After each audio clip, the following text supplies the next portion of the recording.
სოლიდარობისა და საზოგადოებრივი ერთიანობის ჩახშობის მცდელობა. ასე აფასებს უფლებადამცველთა ნაწილი საქველმოქმედო ფონდებისა და ორგანიზაციების საბანკო ანგარიშების დაყადაღებას.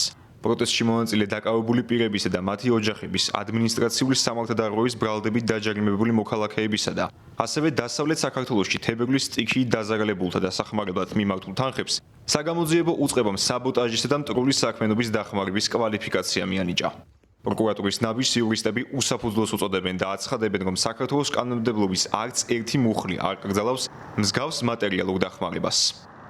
განცხადებაში მოყვანილი ფაქტობრივი გარემოებები არ ქმნის საფუძველს იმისა, რომ დანაშაულებრივი ქმედება შეიძლება წარმოადგენდეს მაგალითად აირწინაღის შეძენა, ან თუნდაც პირბადის შეძენა, ან ადმინისტრაციული ჯარიმის გადახდა პროტესტის მონაწილისათვის. ეს ქმედებები აბსოლუტურად ლეგალური არის და საქართველოს მოქმედი კანონმდებლობის შესაბამისად ამ დრომდე გაუგებარი არის ის კონკრეტული სამართლებრივი საფუძველი, რის გამოც პროკურატურამ ამგვარი მექანიზმის გამოყენების მოთხოვნით მიმართა სასამართლოს და შემდგომ უკვე სასამართლომ დააკმაყოფილა პროკურატურის ეს შრომდგომა.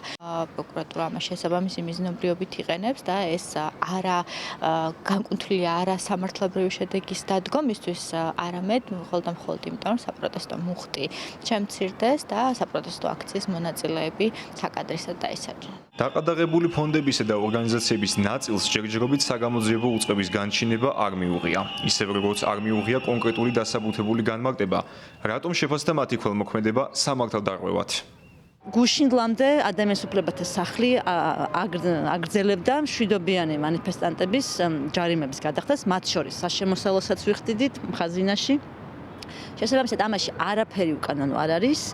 ეს იყო საშუალება, რომ ადამიანები, რომლებსაც დეკემბრის შემდეგ დრაკონული კანონმდებლობა გვაქვს დაჯარიმების მხრივ და ხელფას არ ვიცი რამდენჯერ აღემატება ხო თითო პირის ჯარიმის ოდენობა. ეს იყო საშუალება, რომ ასე ვთქვათ, ერთმანეთს გვერდ ჩამოვდგომოდით და არ შეჩერებულიყო უწყვეტი პროტესტი. არანაირი კანონის ფარგლებიდან არ გადის ჯარიმების გადახდა მშვიდობიანი დემონსტრანტებისთვის. კონსტიტუციიდან გავიდა ირაკლი კობახიძე, როდესაც მან უარი თქვა საქართველოს ევროპულ მომავალზე, რაც ჩვენს კონსტიტუციაში არის ჩაწერილი. კონსტიტუციიდან გავიდა ქართული ოცნების რეჟიმი, როდესაც ნიღბიანი უსახო პოლიციელები აწამებდნენ ყველას თვალწინ ადამიანებს. ეს არის კლასიკური სახელმძღვანელო ავტორიტარული რეჟიმის, როდესაც ბევრი სხვადასხვა რეპრესიული ერთის კანონმდებლობა სხედავთ და მეორეს მხრივ თქვათ ესეთი რეპრესიული ზომებია, როგორც არასამთავრობო ორგანიზაციის, როგორც არის ადამიანის უფლებათა სახლი ანგარიშების დაყადაღება. საქველმოქმედო ფონდებისა და ორგანიზაციების ანგარიშების დაყადაღება მორიგი პოლიტიკური ბრალდებების მიზეზად იქცა. მმართველი პარტია დაყადაღებულ ფონდებს სავარაუდო რევოლუციური სცენარების მონაწილეობაში ადანაშაულებს.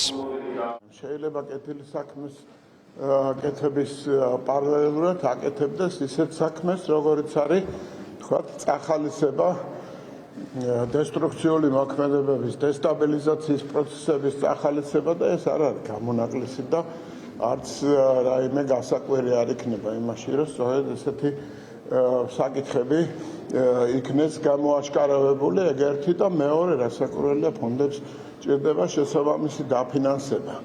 და რეალურად ამ დაფინანსების წყაროებთან დაკავშირებითაც უნდა იყოს ინფორმაცია საკმაოდ ისეთი ღია. როდესაც ამ საკითხებთან მიმართებაში ფონდი პირდაპირ არის ჩართული რაღაც გარკვეული პოლიტიკური პროცესების განვითარების საქმეში, მით უმეტეს თუ ეს საქმე არის იმ სცენარის ნაწილი, რასაც რევოლუცია ჰქვია, რასაკვირველია, იგი დამატებით ყურადღებას იმსახურებს. ქართული ოცნების ოპონენტების განცხადებით პარტია ცდილობს ქვეყანაში საქველმოქმედო საქმიანობაც კი დასჯადი გახადოს. ოპოზიციონერთა ნაწილი მიიჩნევს, რომ მნიშვნელოვანია მათი და უფლებადამცველთა ნაწილის მიერ არაპროპორციულად შეფასებული ადმინისტრაციული ჯარიმების პირისპირ მოქალაქეები მარტო არ დარჩნენ. მიუხედავად იმისა, როგორი ძალის დემონსტრირებას არ უნდა აკეთებდეს, რეჟიმს ეშინია ჩვენი ერთობის, ჩვენი პროტესტის და ჩვენი სოლიდარულობის. ამიტომ გარანტიას გაძლევთ, რომ სოლიდარულობის და თანადგომის ფორმები იქნება მოძებნილი, როგორც ამ ფონდების მიმართ, ნანუკას მიმართ, ასევე ყველა იმ პროტესტის მონაწილის მიმართ, რომელიც 111 დღეა უკვე იბრძვის საქართველოს ევროპული მომავლისთვის.